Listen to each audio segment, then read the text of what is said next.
Good morning students, this is your +2 physics class और इसमें हम लोग स्टडी कर रहे थे मैग्नेटिज्म। एक दो न्यूमेरिकल्स थे, बच्चों के कमेंट आए उसमें दोबारा कराने के लिए। थोड़ा बहुत उसमें गलतियां हैं, एक बार देख लेंगे उनको। पहले एक न्यूमेरिकल तो पहला ये वाला था,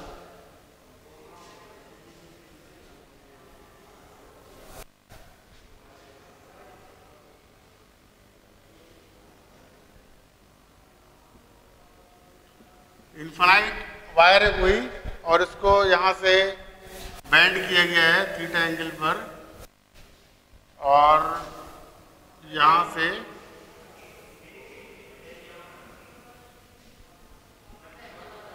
θ/2 एंगल पर P पॉइंट पर। हाँ, P पॉइंट पर हमें फाइंड करनी थी मैग्नेटिक फील्ड, ठीक है ना। तो ये वायर हम लोगों ने और ये वाला लिया था 2, तो इसकी वजह से हमें निकालनी थी मैग्नेटिक फील्ड। तो फॉर्मूला क्या होता है इनफिनाइट वायर का या फाइनाइट वायर का?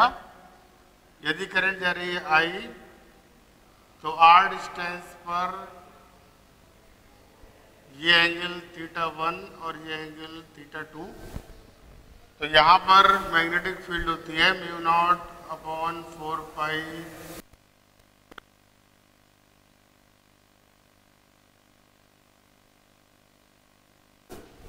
ये होता है फॉर्मूला। तो इस फॉर्मूले में r क्या होती है? Perpendicular distance from the wire. ये θ/2 है यहां पर, तो पॉइंट की वायर से परपेंडिकुलर डिस्टेंस ये वाली, ये पूरी कितनी है? d है, तो ये हो जाएगी d cos θ/2 और ये कितनी हो जाएगी? r की प्लेस में आ जाएगा d sin θ/2, ठीक है ना। और साथ ही साथ जो एंगल θ1 है, θ1 ये वाला एंगल होगा, θ1 कितना हो जाएगा? 90 माइनस θ/2, सही है ना। और दूसरा ये वाला इधर देखेंगे हम लोग, तो ये तो गया है कहाँ तक?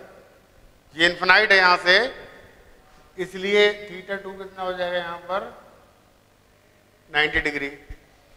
θ1 हो जाएगा 90 minus θ/2 and θ2 equal to 90 degree और r कितना हो जाएगा? d sine θ/2। तो इसकी वजह से जो पहला वाला फर्स्ट वायर है, फर्स्ट वायर के बिहाफ में P पर जो मैग्नेटिक फील्ड है B1 equal to μ0/4π I/r sine θ2, that is μ0/4π I/r के प्लेस में हो जाएगा d साइन θ/2 और यहां पर आएगा साइन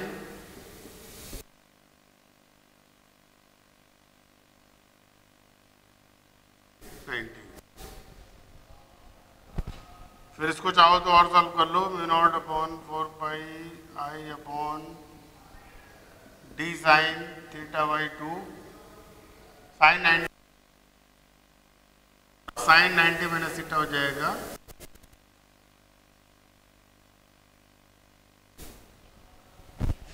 सही ना। तो ये हो जाएगा μ0/4π I/, यहां पर 1 प्लस कॉस थीटा होता है आपका 2 कॉस स्क्वायर θ/2 यानी θ/4, और इसको लिखोगे, ये d आएगा यहाँ पर, इसको हाफ एंगल से सॉल्व करोगे तो आएगा 2 साइन θ/4 इंटू कॉस θ/4। तो 2 से 2 कैंसिल, और एक कॉस से एक कॉस कैंसिल, तो ये हो जाएगा mu not upon 4 pi I by d cot theta by 4। ये V1 हो गया। और डायरेक्शन कैसे होगी इसकी? अंदर की ओर, राइट हैंड पाम रूल से डायरेक्शन हो जाएगी इसकी अंदर की ओर, दैट इज ये हो जाएगा आपका इनवर्ड। अब सेकेंड वायर लोगे आप तो सेम मैग्नेटिक फील्ड आएगी, क्योंकि इसमें भी डिस्टेंस, ये वाली डिस्टेंस इसी के इक्वल आएगी, और साथ ही साथ इसमें एंगल भी एक हो जाएगा 90 का और दूसरा हो जाएगा 90 माइनस थीटा बाई 2। तो यानी दोनों की magnitude wise magnetic field same होगी, और डायरेक्शन इसमें भी अंदर की ओर और इसमें भी अंदर की ओर। और इसका वेक्टर सम करेंगे हम लोग तो हमें मिल जाएगी नेट मैग्नेटिक फील्ड यानी V1 प्लस V2, और दोनों सेम आएंगी इसलिए हम लोग डबल कर देंगे, that is 2 times mu not upon 4 pi I cot theta by 4 upon D. तो ये न्यूमेरिकल में थोड़ा सा करेक्शन है, सही कर लीजिएगा इसको। यहाँ पर जो θ1 एंगल है वो कितना आएगा? 90 माइनस थीटा बाई 2। क्लियर?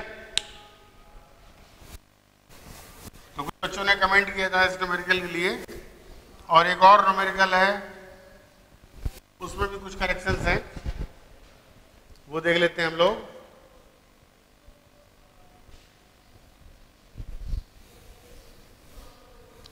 तो दूसरा न्यूमेरिकल था आपका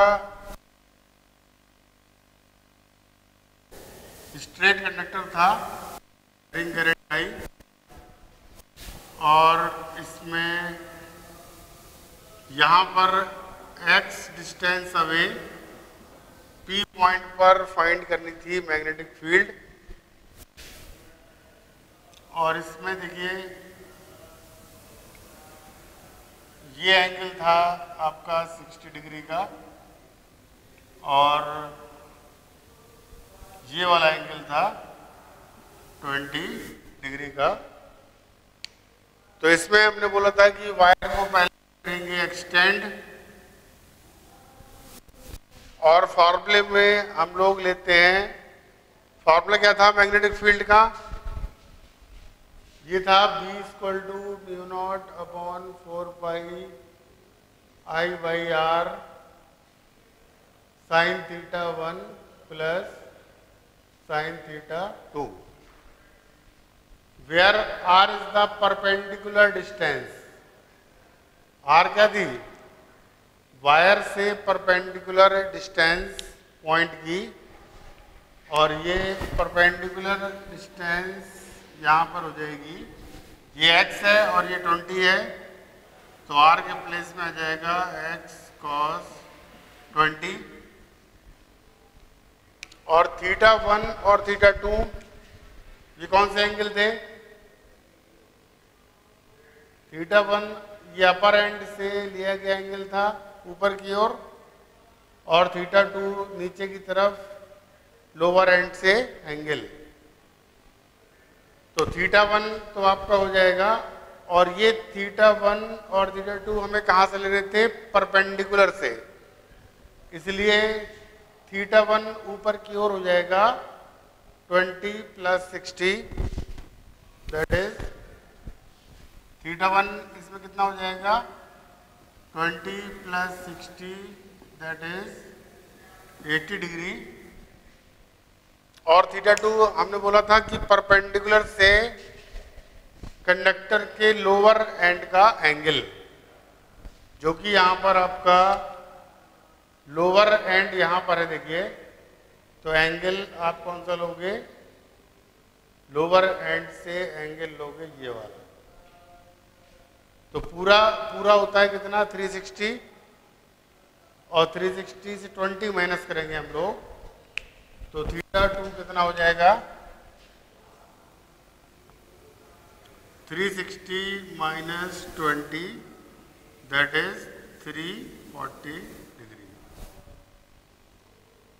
और इसी को आप ले सकते हो, या तो लोगे आप 340 डिग्री या फिर you can take minus 20 degree. सही ना? तो दोनों का मतलब सेम होगा, चाहे आप पॉजिटिव लोगे तो 340 और आप नेगेटिव लोगे तो ऐसे चलोगे तो कितना ले लोगे माइनस 20 डिग्री। तो इसमें थोड़ा सा करेक्शन था, देख लिया होगा आपने। ये इसमें थीटा 2 लेना है बेसिकली हमें कितना 340 डिग्री और माइनस 20 डिग्री। क्लियर? तो ये तो आपके कुछ न्यूमेरिकल्स थे पुराने वाले। अब हम आगे इसमें करेंगे next topic amperes circuital law. जो अगला टॉपिक है आपका वो हम लोग पढ़ने जा रहे हैं एम्पियर्स सर्किटल लॉ। ये लॉ भी आपका बहुत ही इंपॉर्टेंट है और इस लॉ की हेल्प से हम लोग अलग अलग अरेंजमेंट में अगेन मैग्नेटिक फील्ड निकालेंगे, जैसा कि हम लोगों ने आधा काम किया था बायो-सावर्ट लॉ से, और नेक्स्ट आधा करेंगे एम्पियर्स सर्किटल लॉ से। तो इसको समझने के लिए देखिए, इसमें हम लोग ये जो लॉ है इसको अप्लाई करेंगे किसी लूप के लिए। एक लूप ले लेंगे हम लोग और एम्पियर्स सर्किटल लॉ हमेशा किसी लूप में ही हम लोग अप्लाई करेंगे और इसको बोला जाता है एम्पीरियन लूप। ठीक है ना? और इसमें मान लो करंट जा रही है, ये I1 जा रही है, ये करंट कैसे जा रही है, क्रॉस का मतलब अंदर की ओर जा रही है करंट, क्रॉस का मतलब I1 जा रही है अंदर की ओर, और डॉट का मतलब करंट जा रही है ऐसे बाहर की ओर। यहाँ पर कोई करंट है आपकी, मान लो I3, यहाँ पर I4, यहाँ पर I5। तो इस तरह से एक लूप है हमारा और इसके अंदर और बाहर कुछ करंट जा रही है, कुछ करंट जा रही है अंदर की ओर और कुछ जा रही है बाहर की ओर। और इस लॉ के अकॉर्डिंग क्या होता है कि बोलते हैं B dot DL equal to mu not times I total. Ampere circuital law क्या कहता है, ये देखिए B डॉट DL, यहां पर मान लो मैग्नेटिक फील्ड कोई छोटी सी लेंथ लिया आपने DL और यहां पर ये मैग्नेटिक फील्ड है B, तो B और DL का डॉट प्रोडक्ट है ना, इसको बोलते हैं लाइन इंटीग्रल। ये कैसा इंटीग्रल है, ये कहलाता है line integral.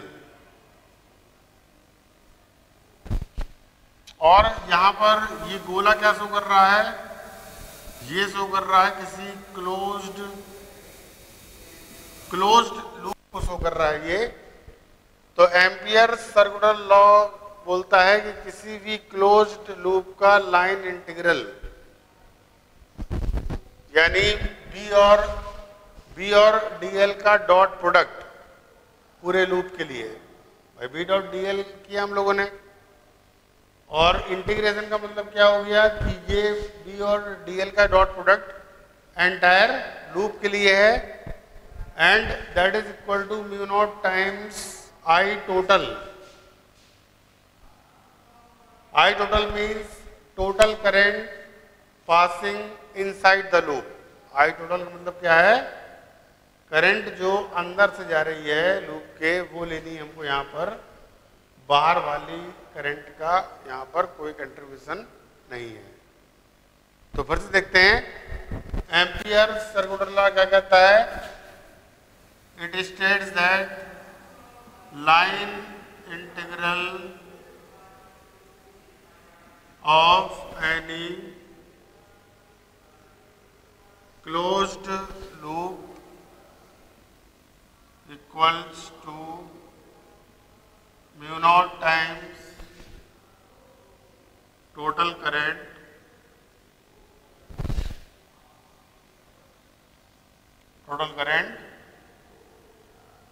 passing inside the loop.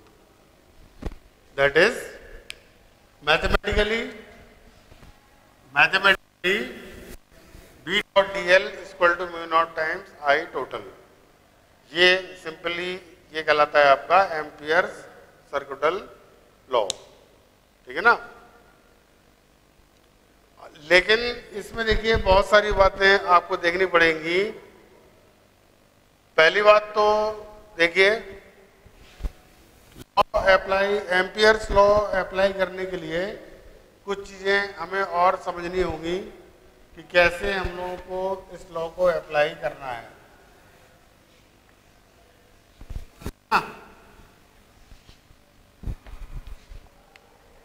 और इसमें आप देखोगे सबसे पहले तो जो कोई भी जो एम्पीरियन लूप है,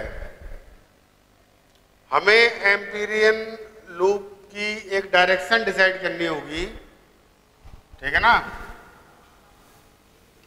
choose direction of Amperian loop. जो लूप हमने लिया है एम्पीरियन लूप, कोई भी लूप लिया है, इसकी डायरेक्शन आप या तो लोगे एंटी क्लॉकवाइज और या फिर क्लॉकवाइज। मान लो ये लूप की डायरेक्शन ली आपने एंटी क्लॉकवाइज। यदि आपने एंटी क्लॉकवाइज डायरेक्शन ली है लूप की, तो इसका मतलब क्या होगा कि आपने ऐसे फिंगर्स को कर्ल करिए along the direction of loop, तो अंगूठा कहाँ जाएगा? बाहर की ओर। थंब कैसे जाएगा आपका? आउटसाइड।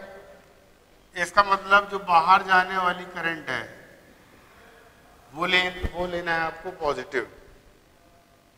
मान लो यदि आपने कैसे लिया है, यदि लूप की डायरेक्शन ली है आपने एंटी क्लॉकवाइज, तो इसका मतलब जो आउटवर्ड करंट है वो लोगे आप पॉजिटिव। इस केस में आउटवर्ड करंट ये वाली, ये कैसी लेना है आपको? पॉजिटिव। और जो अंदर वाली करंट जा रही है आपकी, जैसे मान लो I3 है, I4 है, जो इन्वर्ट वाली करंट है वो लेनी है आपको नेगेटिव। नहीं समझिए, डायरेक्शन आपने कैसी ली है? Anti clockwise. यदि आपने डायरेक्शन ली है एंटी क्लॉकवाइज, तो उस केस में जो बाहर वाली करंट है ये कैसी लेंगे? पॉजिटिव। और अंदर वाली करंट कैसे लेंगे? नेगेटिव। यानी ऑफ कोर्स इसमें जैसे आप आई टोटल लोगे तो कैसे लोगे? Plus I1 plus I2 minus I3 minus I4, इस तरह से। और सपोज दैट यदि आपने लूप की डायरेक्शन ली है क्लॉकवाइज, ऐसे जो डायरेक्शन ऑफ लूप है यदि आपने लिए है क्लॉकवाइज, तो इस केस में देखिए अब फिंगर्स को कर्ल करिए along the direction of loop. तो थंब कहाँ जा रहा है? अंदर की ओर, यानी अंदर वाली करंट लेंगे हम लोग पॉजिटिव। इस केस में जो अंदर वाली करंट है वो कैसी लेंगे? पॉजिटिव। और बाहर वाली करंट कैसे लेंगे? जो बाहर जाने वाली करंट है वो लेंगे नेगेटिव। जैसे मान लो ये I1 है, ये I2 है और ये वाली I3 है, तो अब I टोटल आप क्या लोगे यहाँ पर? I plus I1 plus I2 minus I3, ठीक है ना? तो ये साइन कन्वेंशन हमें पता होना चाहिए whenever we are applying Ampere's circuital law, ठीक है ना? और देखिए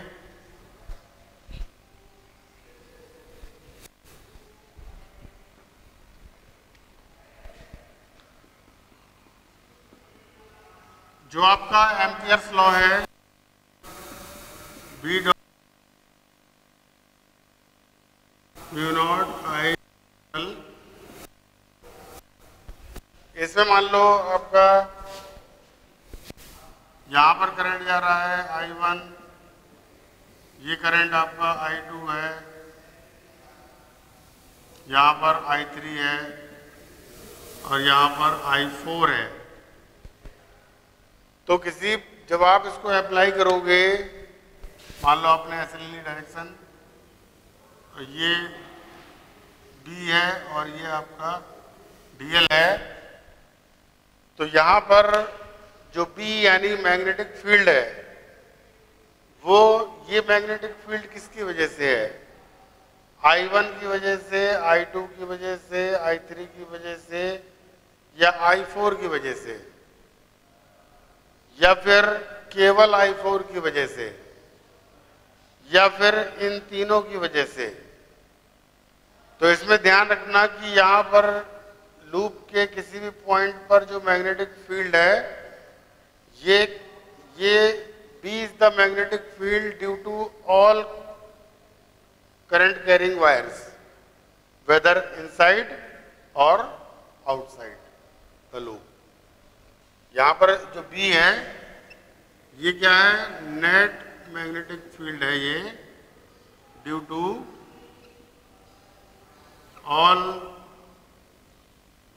वायर्स इनसाइड प्लस आउटसाइड, ठीक है ना? वहीं पर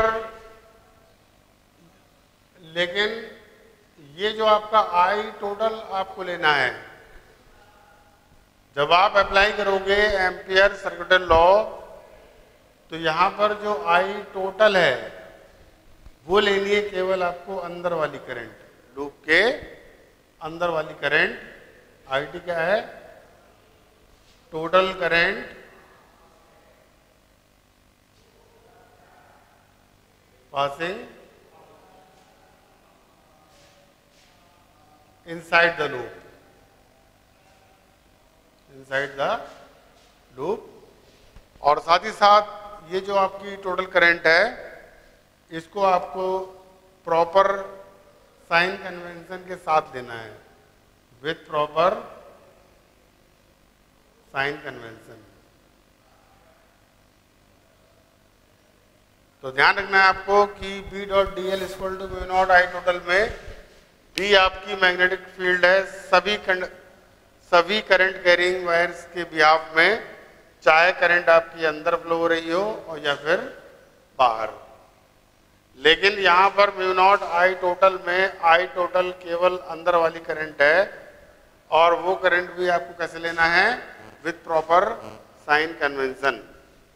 यानी यदि आपने लूप की डायरेक्शन ली है इस तरह से एंटी क्लॉकवाइज, तो उस केस में आपको अंदर वाली करंट लेनी है नेगेटिव और बाहर वाली करंट लेनी है कैसे, पॉजिटिव, है ना। उंगलियों को ऐसे कर्ल करेंगे फिंगर्स को, तो अंगूठा जाएगा बाहर की ओर, तो यानी आउटवर्ड करंट पॉजिटिव और इनवर्ड करंट नेगेटिव।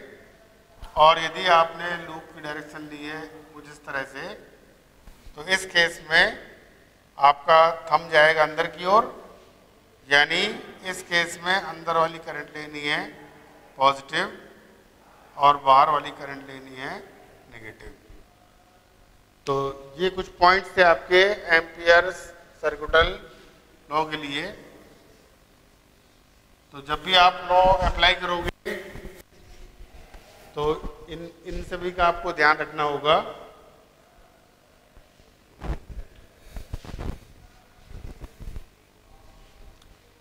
जैसे हम लोग निकालें इसके हेल्प से, देखिए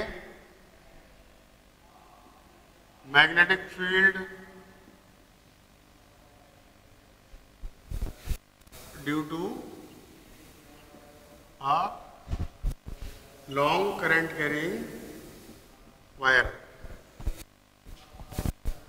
यदि कोई स्ट्रेट वायर है,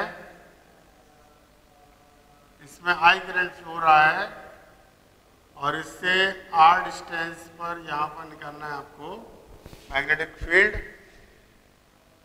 तो इसके लिए फॉर्मूला वैसे आपको पता है, बायो सावर्ट लॉ से निकाल चुके हम लोग, mu not upon 4 pi 2I by R, that is mu not I by 2 pi R।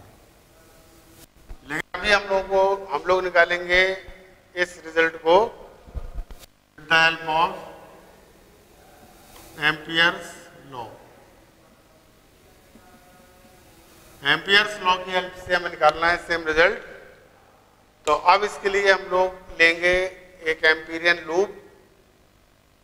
Wire को यदि हम लोग ऐसे बना लें, देखिए मान लो ये क्रॉस का मतलब करंट फ्लो हो रही है और यहाँ पर ये पॉइंट है हमारा, इसको ऐसे बना दिया हम लोगों ने 3D में।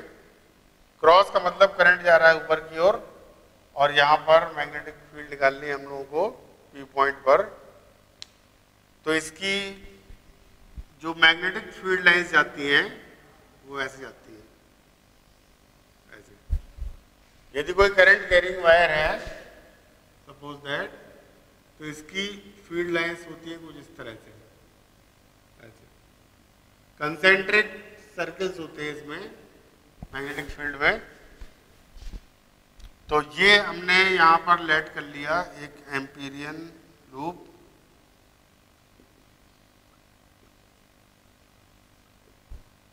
और लूप की डायरेक्शन हमें लेनी होगी, लूप की डायरेक्शन मान लो ऐसे ले ली हम लोगों ने, ऐसे। और ये मैग्नेटिक फील्ड भी इसकी जाएंगी कुछ ऐसे ही, ठीक है ना। तो यहाँ पर मैग्नेटिक फील्ड हमें ये निकालनी है P पॉइंट पर, और यहाँ पर कर्व हमारा सिमेट्रिकल है, इसलिए हर एक पॉइंट पर मैग्नेटिक फील्ड सेम होगी। तो अप्लाई करेंगे तो B dot DL equal to mu not times I total, और यहाँ पर DL और B के बीच का एंगल हो जाएगा 0, that is BDL cos 0 equal to mu not, current जा रही है I, B कांस्टेंट है तो बाहर आ जाएगा, that is DL equal to mu not I, और यहाँ पर DL का इंटीग्रेशन हो जाएगा L, और पूरी लेंथ कवर करनी है हम लोगों को, यानी इसकी सरकमफ्रेंस। तो ये हो जाएगी आपकी 2 pi R, that is B into 2 pi R equal to mu not I, या v equal to mu not I by 2 pi. तो ये सेम एक्सप्रेशन आ रहा है यहां पर। इसके बाकी भी बहुत सारे एप्लीकेशंस हैं, उनको हम लोग करेंगे नेक्स्ट।